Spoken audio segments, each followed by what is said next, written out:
Guys, I'm done with the show, man. Nobra and Nanami is dead. I hate when shonen is not doing shonen things. Holy moly. I didn't expect an episode like this can happen again. The staff team really pulled this off in such a poo-poo doo-doo schedule. Even some of the animators were having fun making this episode. I really can't appreciate the passion that the animators still put in this show. Please give them love that they deserve on Twitter or whatever website. Anyways, this episode was directed and storyboarded by Yuji Tokuno. I'm not really familiar with his works. He does a lot of episode directing and some storyboarding. He did episode 10 of Oshinoko, One Piece episode 1045 and 1054, and some shaft shows like Bishonen and Assault Lily, so that's a good thing. Nevertheless, his storyboarding work is masterful. Some interesting shots like putting the camera in Nobra's eye socket, his action boards with some unique ideas. The Miwa and Mechamaru scene is my favorite this episode, but minus points for making Miwa cry. Okay, I'm just kidding. With Licton's concept and layout accompanied with Shun's corrections, also with Tokuno's storyboarding is amazing. This episode had some My Hero / Yutsuban inspired sequences, like with Todo's Black Flash. Of course, Soto Yamazaki back at it again with his corrections, and a surprising return, Tadashi Hiromatsu, the character designer for JJK, did a correction for Yuji which looks great. Yuki Kikuchi did a lot of corrections in the first part and some impactful moments. Listen, yes, there is inconsistencies, but I'm just not gonna mention it much because you know the drill. Schedule bad, blah blah. I think that's enough rambling. Let's play Minecraft. That's the wrong thing. Episode. Starting off with some really nice slow-mo blood, transitioning to the coffee spilling. The flashback was nice with some goofy character acting and art styles just to get that lighthearted slice of life nature into the scene. I'm sorry, but who would pay 250k yen?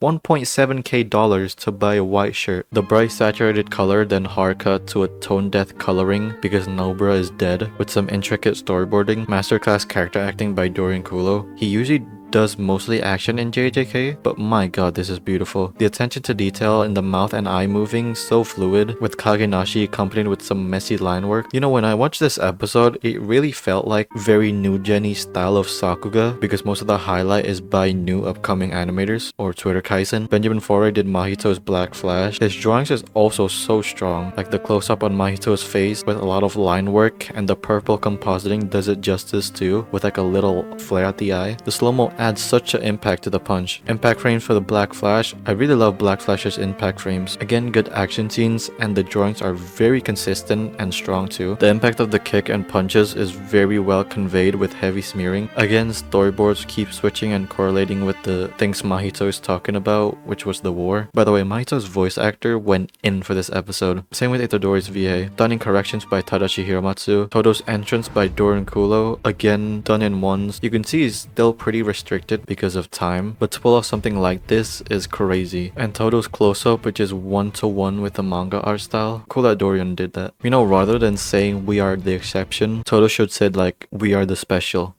That would be dumb. So much depth in the shot, kind of like a fisheye on the floor. The episode director Tokuno had some help or inspiration with Miso and Goso. Nobra is still alive. Probably not. Action were unique, drawing still consistent, and I love the idea where Yuji sees the light, directed to Todo because he is the light of hope in this situation, encouraging the Itadori to fight so that Nanami and Nobra's death is not in vain. Again with a kind of fisheye shot. The sequence is unknown. The animator doesn't want to be credited in this episode, so yeah, if you know who it is, just don't say it. My god, this is so stylized. The messy, unorthodox design. He drew the star flare thing with like crayon lines, really unique, and with the smearing too. The background animation is great. I love how he drew the sword thing, just using a lot of lines just to get the speed. Also, the action board is quite complex. Itadori's Black Flash, animated by Dr. Bean, is nuts. Before the Black Flash, the build-up is great too. The directing and storyboarding, using Itadori's tears to cut to Nanami with some nice compositing. The same water drop as what Koki Fujimoto drew, who basically invented how Black Flash impact frames looked, or just Black Flash as a whole. He did the first Black Flash, Itadori Nobra's Black Flash, and Yuto's Black Flash in the movie. I mean, those impact frames are absolute gorgeous. You can see the style that Itadori looked with simple one-dimensional coloring, kind of like an uncomposited look. Absolutely stunning. Dr. Bean really outdid himself with this, and the directing really captures Itadori's resolve with this good, also sad illustration. Love this bit of detail that both of them now are in the light because Itadori resolved all of his feelings and fighting again. And now, my favorite scene in this episode. Can I just say the art direction and compositing is on par with Miso's episode. The light blue lighting from the city casting to the train is so pleasing to watch. And also, my baby girl Miwa. Licton did most of the layout, if not all of it, and the concept. Most of the Miwa scene is supervised by Shun, who did an incredible job making the drawings absolutely beautiful. Just the simple of detail, the lighting reflecting on Mekamaru's device and Miwa's hand. The subtle lip bite, Licton's character acting is so damn good. Tokuno's storyboards also with some nice angle and visual storytelling, like when Mekamaru said, "As long as I was by her side," while zooming in the chair next to Miwa, then he also appeared on the chair afterwards. Like, just the simple of things done so good. Miwa's crying animation, a lot of movement and so much detail again. The hair moves with Miwa's hand, building up to the cry and complements that with Kagenashi. It's so good, man. Also, this scene is simple but compact with some nice angles, corrections and compositing. Some good choreographed fights. Hey guys, look, they're jumping him.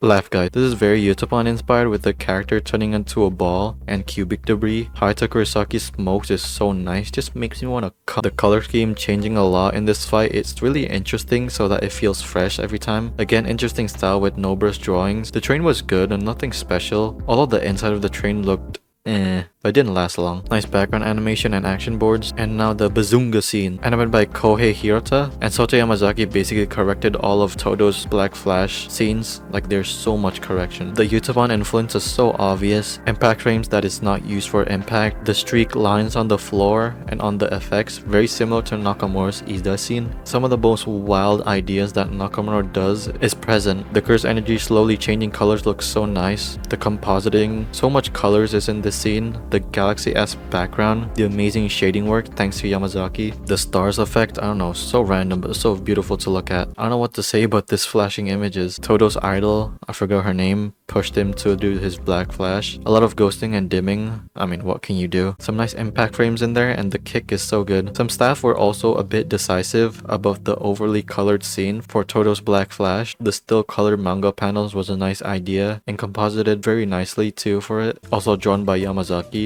or corrected by Yamazaki because it's almost the same as the manga. The last couple of scenes, nice action boards with fluid movements and crazy wind effects and ghosting. The hair animation too is stellar and the sporadic movements on the curses really give that sense of speed. The drawings, I keep saying it, it's so strong, my god. And the curse energy moves so fluidly, technically very impressive. I don't know why the credits rolling, I can't see anything. Last cut is Mahito, incredible drawings with thick line art, and that's probably it. It's actually crazy that the staff team can pull this level of animation in an absolute horde schedule. I don't know what we're getting for the last 3 episodes. So yeah, if you guys like this video, leave a like. If you hate it, leave a like. Comment down below what are your thoughts about the episode. And yeah, hope you guys enjoyed this video. See you guys next time.